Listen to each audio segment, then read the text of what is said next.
कंहिं तस्वीर जो ऑटोमेटिक बैकग्राउंड तब्दील कीअं थिए या पंहिंजे कंहिं तस्वीर खे कंहिं सुठे नज़ारे सुठे सीन में रखणु चाहियूं त कीअं करे सघूं था। अहिड़ो कहिड़ो सुठो सॉफ्टवेयर आहे जंहिंमें तमामु सुठे तरीक़े सां ऐं इज़ी तरीक़े सां पंहिंजे फ़ोटू कंहिं नज़ारो बीहारे सघूं। ठीकु आहे, कंहिं सुठे नज़ारे में तस्वीर बीहारे सघूं त अॼु तव्हांखे ॿुधायूं था ऐं वीडियो ॾांहुं हलूं था त वीडियो ॾिसंदा रहो। अस्सलामु अलैकुम, मां आज़ाद सागर जान तव्हांजी ख़िदमत में हाज़िर थियो आहियां ऐं तव्हांखे ॿुधायूं था त पंहिंजी तस्वीर में सीनरी कीअं बीहारिजे। हलूं था वीडियो जे तरफ़ ऐं वीडियो ॾिसंदा रहो। प्ले स्टोर खोलींदासीं ऐं हिन में डाउनलोड कंदासीं ऐं सर्च बार में सर्च कंदासीं पिक्सशॉट PICSHOT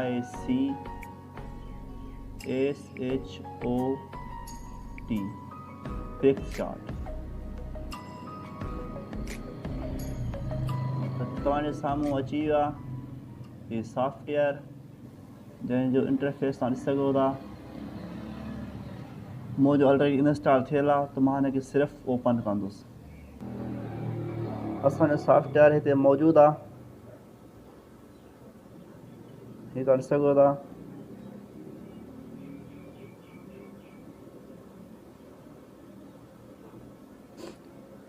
सॉफ्टवेयर खुली चुको आहे।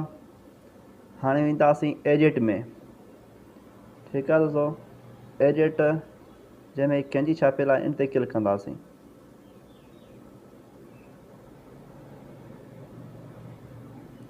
हाणे सभ खां पहिरें पंहिंजी गैलरी मां हिकु फ़ोटो खणंदासीं।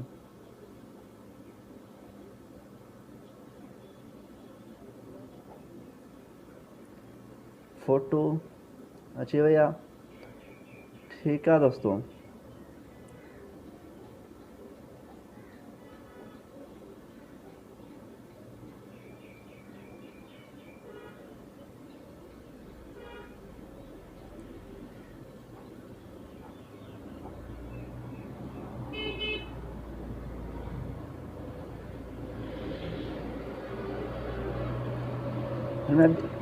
हिनमें दोस्तों ॿिया ऑप्शन काफ़ी आहिनि। जीअं मिसाल हीअ ॾिसी सघो था साम्हूं, अहिड़े तरीक़े सां हीअ अहिड़ा काफ़ी ॿिया ऑप्शन बि आहिनि हिन में, पर असां तव्हांखे बैकग्राउंड जी ॻाल्हि कई आहे त हलूं था बैकग्राउंड जी तरफ़।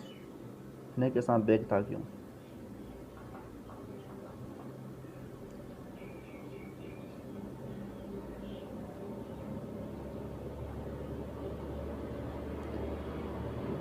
हिननि हेठि लिखियलु आहे 2 नंबर ते बैकग्राउंड ते क्लिक कंदासीं। फिर ॾिसी सघो था हिन जा ऑटोमेटिक बैकग्राउंड तब्दील थियनि था तमामु सवले तरीक़े सां ऐं हिन जो फ़ोटो तव्हां नंढो वॾो बि करे सघो था।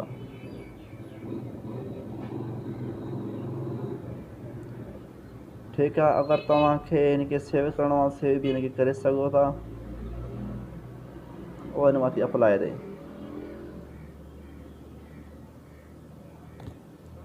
फ़ोटो सेव थी चुको आहे।